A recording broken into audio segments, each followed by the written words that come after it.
discovering with nice people who have a conscience, meaning we are able to feel love, compassion, guilt, remorse, and empathy, is that after we have been deceived by a possible sociopath and have later learned the traits of sociopaths, type 1 sociopaths, psychopaths, or rather conscience-less people, there is a 5-step process we go through. Number 1, we go through a deep inner journey through emotions such as disgust, shame, embarrassment, and regret for playing the fool, if you will, for allowing these types of individuals to play us. We see clearly now how the people with the sociopathic traits have played and manipulated us like a game of chess. Armed with this new knowledge, we can't believe we allowed ourselves to be used and abused. So we have to process these feelings of being deceived. Number 2, then we start recognizing the traits in almost everyone we meet. So we go through a period where we don't trust anyone. We're analyzing people.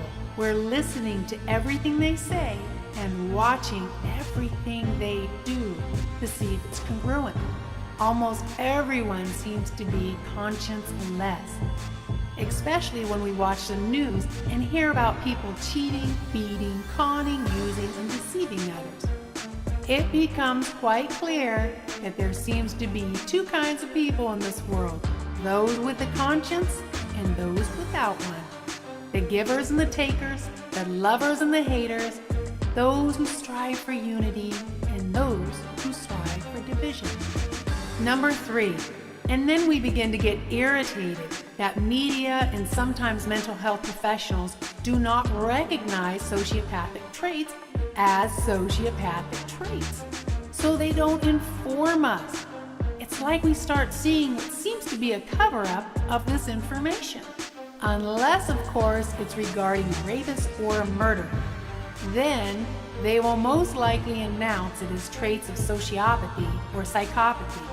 But rarely will they recognize or mention the traits if it's a bullying teacher, a cheating wife or husband, a coach verbally abusing his team. They rarely inform us that these behaviors are traits of possible undercover sociopaths. We become irritated because we'll listen to story after story of friends going through turmoil over the difficult people in their lives. And most of these difficult people have the traits of sociopathy. Lovers, husbands, wives, cheating, hitting, lying, using, and manipulating.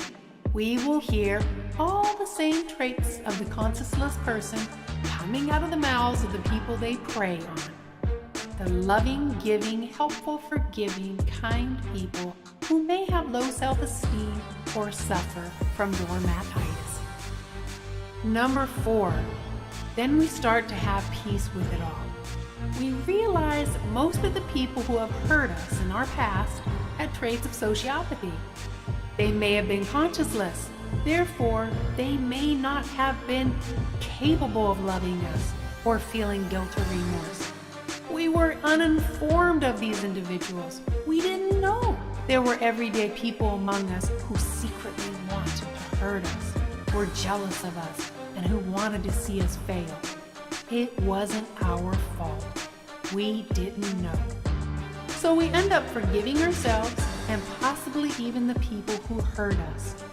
We see the situation more objectively.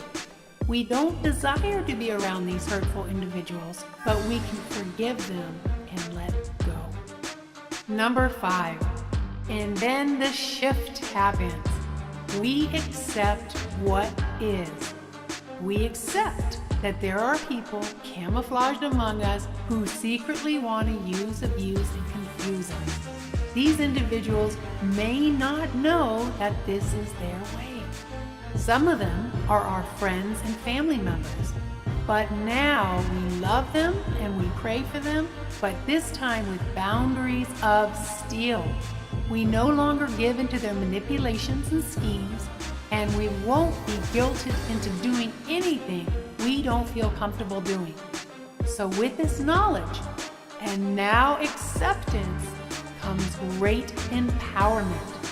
We take our relationships slowly, watching what a person says and what they do to make sure they are congruent.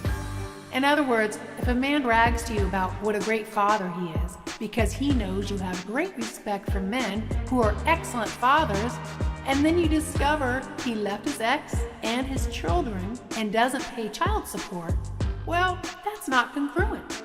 This is a telltale sign that this person may be an undercover sociopath. So you continue to listen before getting involved, and time will show you loud and clear. And this is empowering. You will discover you will be attracting loving, supportive, authentic people in your life, and the users and takers will start to fade away as to find easier people to prey on, which most likely will be loving, compassionate people who do not know the traits of the type 1 sociopath. Once we're empowered with this knowledge, it's a great idea to teach our teenage children this information as well. We can help prevent them from dating, marrying, or becoming derailed by someone with the traits of a conscious less person.